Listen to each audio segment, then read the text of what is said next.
Guys, so welcome to our first lesson. So, nabanggit ko na before during our orientation, PE3 is about sports.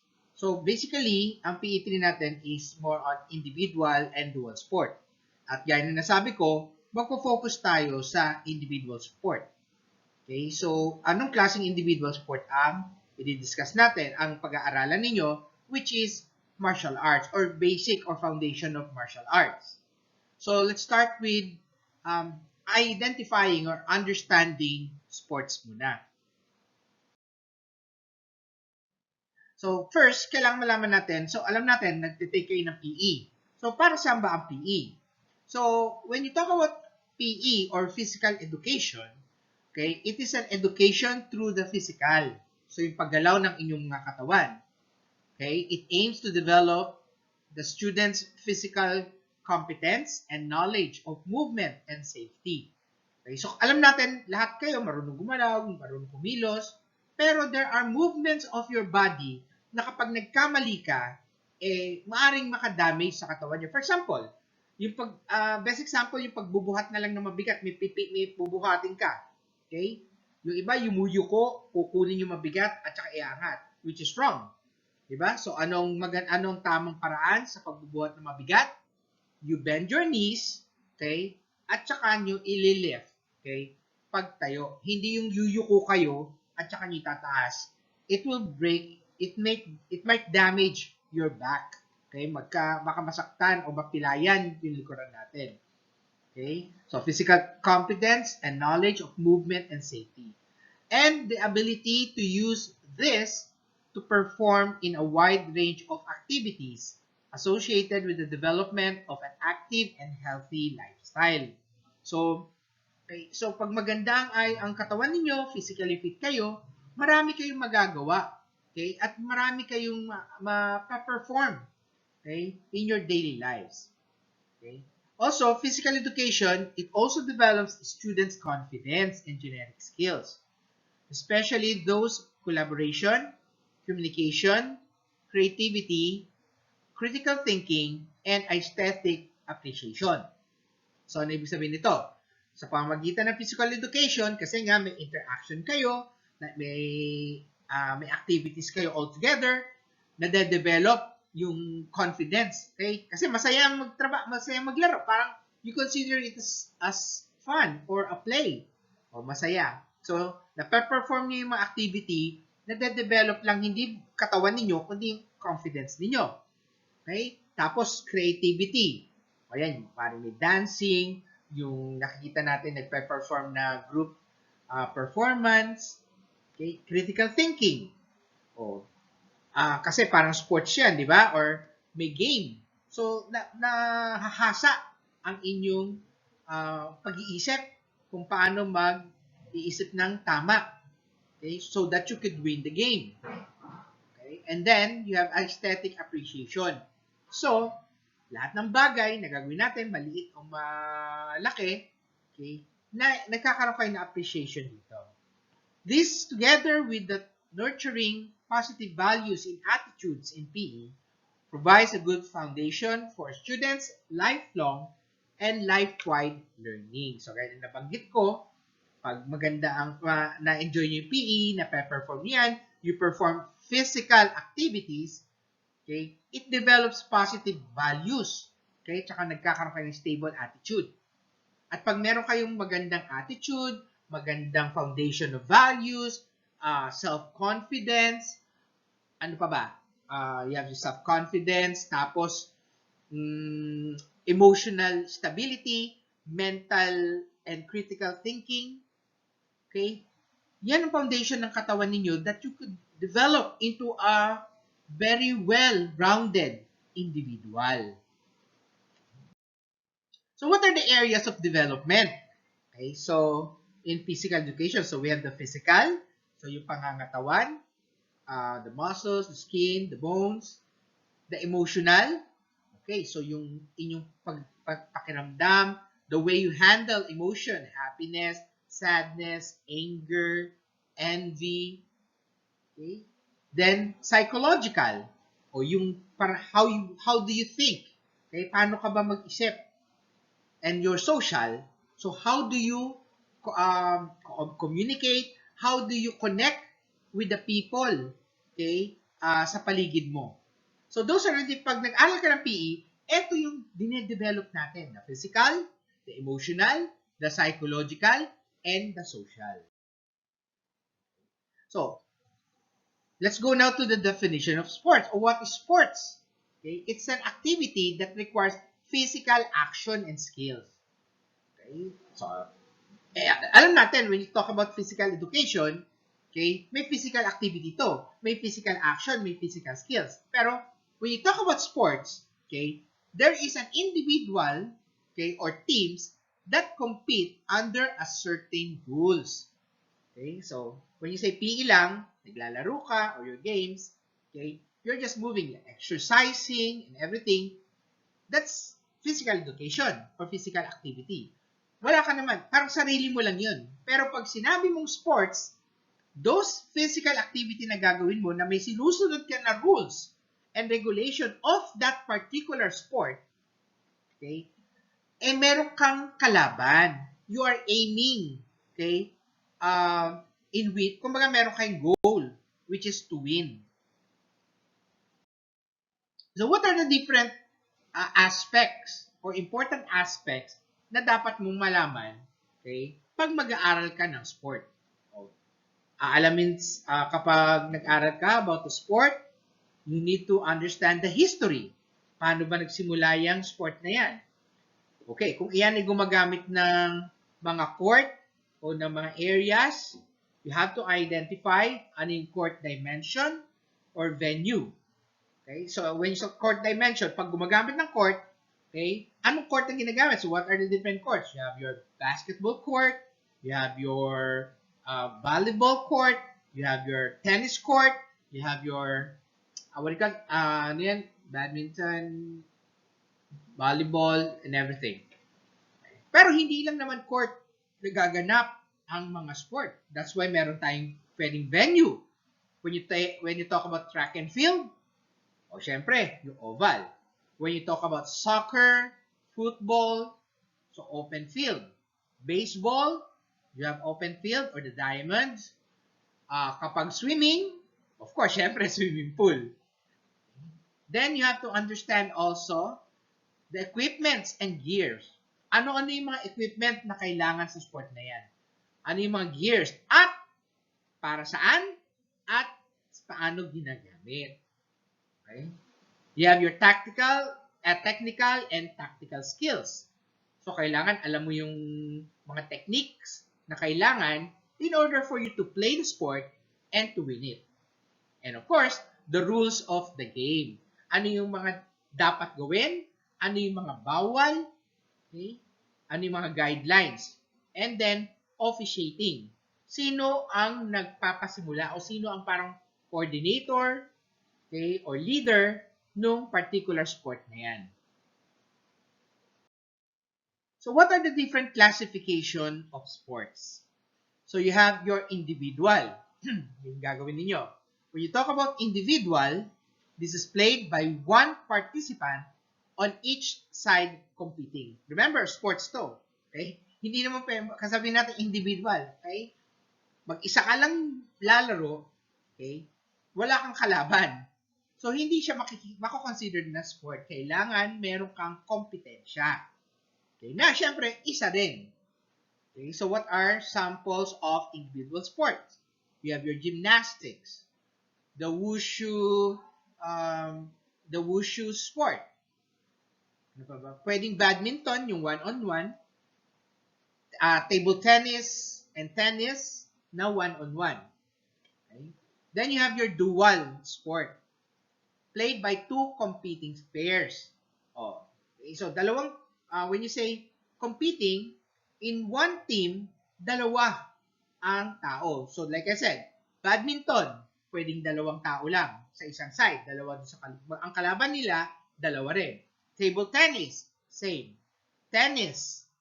Okay, so, those are samples of dual sport. Team. Oh, ito na yan. When you talk about team sport, this is a sport that is played by two Actually, not 2. Okay? Dapat 3 or more players. Kasi pag sinabi mong 2, 2 lang, dual na to. So, remember, it is more on a team. Marami. Okay? Team against another team. So, example of this is pwedeng volleyball, basketball, football, soccer, baseball. Diba? So, may isang team yan. Each team is competing with another team. So, what is the difference between individual or dual sports from a team sport? When you talk about individual or dual sport, okay, it fosters a higher amount of discipline, self-confidence, focus, and passion, lalo na kapag individual. Kasi nag-iisa ka lang. Wala kang ibang aasahan. Kaya you have to maintain a certain level of discipline and self-confidence. At kapag nagpe-perform ka, okay, kailangan nakafocus ka. Ngayon, kung dual sport din, ganun din. May discipline kasi kailangan you have to coordinate, you have to be harmonious with your partner. Kasi pag halimbawa, parang wala kayong communication, wala kayong connection, hindi kayo magsasucceed sa gagawin ninyo. While team sport naman have many variables kasi masyado maraming tao. Okay? You have to determine the success or failure of a team. Okay? Kasi isa lang ang naging problema dyan, isa lang ang na-damage, isa lang dyan nagloko o may diferensya, the whole team ang apektado. So, it depends on the collaborative efforts of all its players. So, once you accepted an individual to your team, kailangan alamin mo yung strengths, weaknesses, skills, o saan siya magaling. Kasi doon mo siya ipipwesto. Doon mo siya ilalagay. Okay? Hindi mo, when you talk about team sport or it's a tactical decision, knowing your player is very important. Kasi alam mo kung saan mo siya ilalagay at kung ano ang ipapagawa mo sa kanya. Okay? Hindi pwedeng maging generic. For example, basketball. Okay, when you talk about basketball, sasabihin mo, lahat yan marunong mag-dribble. Lahat yan marunong tumakbo. Lahat yan marunong mag-shoot. Okay? So, bahala na, papasok na lang yan. No. I-focus mo. Okay? Ikaw, okay? Ito, magaling mag-shoot. Ito, magaling mag-dribble. Ito, magaling umiwas. So, you have to coordinate ano ang magandang play so that each one, okay, will perform their best. So, will perform their best. So, that's the difference between an individual and dual sport from a team sport. So, I hope naintindihan niyo siya, ha? So, first activity, I want you to give examples of individual sports.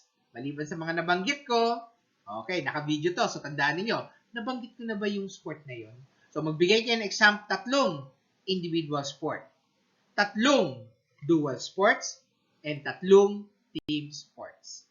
Paano nyo gagawin to? Saan nyo lalagay? Mamaya. Standby. So let's go now to the basic fundamental skills in sports. So what are the basic fundamental skills in sports?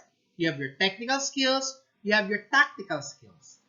When you talk about technical skills, this is the physical component developing the skills needed to play the sport. So for example, for basketball, okay? Volleyball. Okay? Technical skills. Ano ang dapat na dinidevelop? Yung pag-spike, yung pag-block, yung pag-serve. Diba? So, yun po. Yun yung tinatawag nating dinidevelop na skills needed to play. Kailangan mo ba marunong ka mag-dribble kapag ikaw ay nagba-volleyball? Kailangan ba magaling kang lumangoy kapag ikaw ay nagba-volleyball? Except for water volleyball, ha? Diba? Okay, so, yun ang fino-focus mo. Kasi, kunyari, in your case, hindi kayo martial artist. So, pag train kayo under a martial arts, for example, taekwondo, okay, i-develop sa inyo ano ang mga skills na dapat yung ma-develop. Yung sipa, yung blocks, yung punch, yung balance. Okay? So, yun yung mga kailangan ma-develop. So, yung mga dinedevelop na skills na yan, that is what we call technical skills. Now, when you talk about tactical skills, these are the decision-making skills or strategies used in different situations during the game. O, tactical. So, pagpaplano. Okay, paano ka mananalo? Okay, paano ka mananalo? Anong gagawin mo? So, nag-iisip na yung utak mo. Okay? Okay. Siyempre, paano ka mananalo nang hindi ka nandadaya? So, the use of tactical decision during a game is called game sense. So, kapag nag-iisip ka kaagad, paano ka mananalo, paano mo kukontrahin yung galaw niya, paano mo matatalo yung kalaban, yung pag-iisip mong yan ang tinatawag nating game sense. So, what are the steps in teaching tactical skills? So, 1, distinguishing important decision. So, aalamin mo dapat ano yung mga desisyon na mahahalaga. Establishing essential knowledge for athletes. Okay, ano yung mga dapat na alam ng mga atleta? So, number 1, okay, sportsmanship. Number 2, the rules of the game. Mga ganyan and so on. Recognizing the signals in situation. Okay, so kailangan alam mo yung mga signals. Lalo na ba kung nagba-basketball or football. So may mga signals na ginagawa. O ba, pag sinabi ng coach, wait, ganyan. Kaya naglalaro kayo.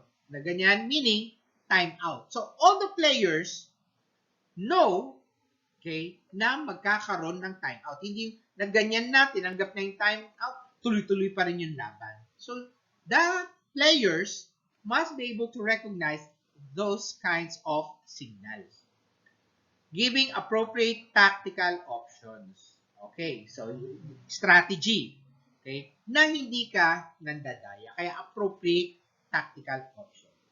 And planning a practice game. So, planning a practice game. So, syempre, hindi pa, may laro tayo bukas. May laro tayo next week. Kita na lang tayo next week. No. Okay? Mag-set kayo ng mga araw kung kailan kayo dapat mag-practice. So, those are the different steps in teaching tactical skills. Okay, so, second activity, using tactical skills. Okay, what are the most common play needed in basketball? So, ibig sabihin, pag naglalaro ka ng basketball, ano ang pinaka-basic na tactical skills na dapat gawin o implement para manalo? Okay, let's go back. So, planning a practice game. So, paano ba dapat mong malaman? Paano ka ba magpaplano ng pagpapractice? Kasi remember, importante pa rin ang pagpapractice before a game. The first is preparation and planning. Under preparation and planning, alamin mo, ano yung date? Ano yung time? Ano yung duration? Gaano katagal kayo magpapractice? Okay? Then under preparation, you have to understand what is your objective and goal. Bakit kayo nag-practice? And then, you have to identify the different equipment or equipments needed, okay, during the practice. So, kunyari, volleyball. Ano ang kailangan mo equipment? You have your net. And of course, you have your ball. And of course, you have your court. Next, you have your training proper. O, pag nag-training proper, kailangan alam mo to. You must always perform warm-up stretching. Okay, then teaching new skills. Maaaring may mga alam na yan, pero syempre hindi lahat alam. Okay? Hindi lahat ng players alam lahat ng dapat nilang malaman. That's why, during practice, magtuturo ka rin ng new technique. And then, of course, you have to practice the game. Then, after your practice, okay, hindi uwi agad. Okay? Cool down. And then, i-assess. Okay, yung coach o yung nagbabantay, i-assess. O, during practice, eto, mahina siya. O, eto, malakas siya. O, eto, nagkakamali siya. So, ina-assess niya so that na-evaluate niya yung mga galaw ng mga players so that pwede silang mag-target on improvement or development of that particular movement or skills. Okay, so kayo ngayon, okay, in choosing a sport. Okay, pipili na kayo kung anong gusto niyo sport. So, some of the consideration that will guide an individual, okay, in their choice of sports include weather extremities, hot or cold, for AM outdoors, sports activity. So, pipili kayo ng sports. Ano ba ang sports na available, okay, sa community nyo or sa area ninyo? Pang malamig ba o pang mainit? Pang mainit. Okay. Then, enjoyment derived from the activity. Okay? So, syempre, ano yung type nyo? Ano yung saan mag-i-enjoy kayo? Okay? Anong sport yung magugustuhan ninyo? Yung magiging masaya kayo? Previous activities tried and enjoyed. Oh, kasi, kaya nga may PE tayo. Napapaturo sa inyo yung maaring iba't ibang activities. Okay? Ay, mas gusto ko itong ganito. Kasi na-try mo na compared dun sa iba pang na-try mong sport. So, okay, nagkaroon ka ng selection based on experience. Kasi, yun yung mas nagustuhan mo. Financial capacity or budget. Okay, may pambili ka ba ng equipment mo? Okay, so when you say skating, so kailangan mo ng mga skates. Golf, ako, isa sa pinakamahal. Kasi, para makakapag-golf ka, kailangan mo ng clubs. Tapos, magre-rent ka ng doon sa golf course. Magkano rin yun? Scuba diving. Okay? Financial investment on equipment. So, yung mga tangke, regulators, scuba gear, and so on. So, kailangan, okay, gusto mo man yung ganung sport, may pambili ka ba ng equipment, pangbili at pag-maintain ng equipments na yun. Okay, so that's one of the, those are what you need to consider pa, ha? Okay, pagpipili kayo ng sport. Then, kaduktong pa to, your state of health and level of fitness. Gusto mo man, okay, yung sport na yon, pero hindi talaga pwede sa'yo dahil maaaring may diferensya ka sa katawan. Bawa kunyari, okay, hindi naman ibig sabihin na pwede naman i-develop. O, sabihin natin, napilayan ka, na-amputate yung paa mo. O, ang gusto mong sport, running. Okay? High jump. Diba? So, maaaring, okay, maybe you could pursue it, but okay, you have to be more practical. Other alternative activities will give you motivation. So, try and tested nyo rin lahat ng iba't ibang sports na pwedeng available sa inyo. Okay, so, for your next activity, what sport would you like to focus on? Ikaw mismo. Okay, given a chance, given your present status or situation, pag pinapili ka ng sport, okay, anong sport yun? Anong gusto mo? And why, of course? Bakit? So what are the health-related and skills-related fitness in sports or physical activity? Okay, so health-related physical fitness. Okay? Ano tong mga para sa health, anong mga activities or fitness ang para sa health-related? Okay, you have your aerobics, okay, muscular for aerobics capacity, muscular strength, muscular endurance, flexibility, and body composition of an individual. Ito, na-discuss na ninyo dapat nung first semester. Skills-related physical fitness, sometimes called sports fitness or motor fitness. One of the factors that influence skills-related performance is heredity. However, most fitness skills can be developed and improved. So what are safety measures to avoid? To avoid unnecessary injuries in playing games and sport. O kailangan, in every sport, may danger pa rin na maaari kayong masaktan. So, ano ang dapat nyong malaman? Okay? So, ano yung mga safety measures na dapat mong intindihin so that it will not happen? The safety equipments. So, you have to be aware of the safety or the durability of your equipment. Hydration. O, syempre, nag-activity ka, you must make sure you will always be hydrated. Inom ng inom, preferably water. Okay, hindi soft drinks, hindi tea, hindi kape, hindi iced coffee.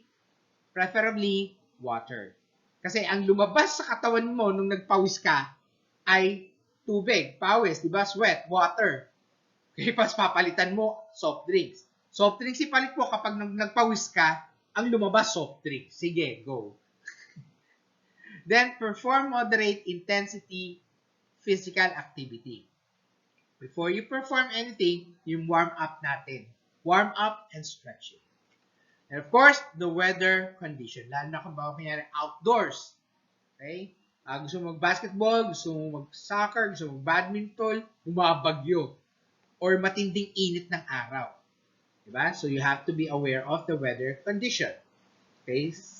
Para maiwasan yung injuries. Okay. So that's the end of our first lesson. So after the link, okay, watch out for the what do you call this? After this video pala, watch out for the link na ipopost ko for your quiz using Google Form. Now, when you talk about activity, nabanggit ko na lahat yung mga activity. Okay? I want you to write them down either handwritten sa papel, take a picture, send your answer via email to virgiliobarcena@gmail.com or i-type ninyo sa Microsoft Word at tapos yung file ang isasend ninyo sa email at virgiliobarcena@gmail.com or okay, dun mismo sa text box ng email, dun nyo isulat yung dun nyo ilagay o dun nyo isulat yung mga sagot nyo dun sa activity. So, ano yung mga activity? Nabanggit ko na during the video. Okay, so with that, thank you and see you next time for the next video.